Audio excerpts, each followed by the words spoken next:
Vai zini, cik izmaksā biļeti Rīgas satiksmē? Vai cik tiek iekasēts no apkares maksājumiem? Vai kur paliek nauda no apsaimniekošanas rēķiniem? Tu iespējams nevar atbildēt uz šiem jautājumiem. Un zini ko?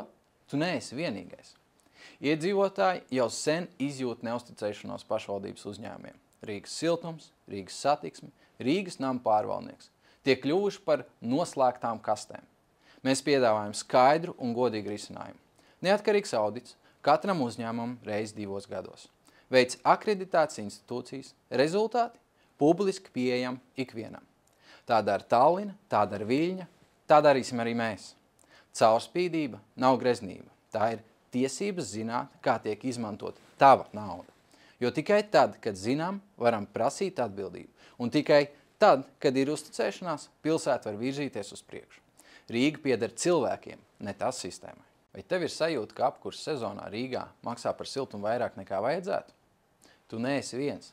Tūkstošiem rīdzinieku dzīvo padomju laika mājās, kur rēķini ir ievērojami lielāki nekā siltinātajos namos. Bet ir risinājums, kas jau strādā.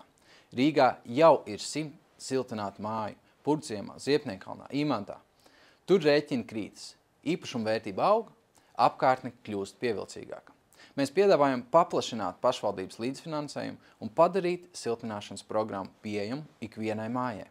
Ne tikai papīros, bet reāli katrā rajonā. Ikgadēji konkursi, paredzams grafiks, līdzekļi no Rīgas budžeta un Eiropas fondiem. Ieguvumi ir acīm redzami, zemāki rēķini, siltākas mājas, augstāka dzīvokļa vērtība. Mērķis līdz 2030. gadam siltināt vismaz 1000 ēkas. Tā nav greznība, tā ir reāla nepieciešamība.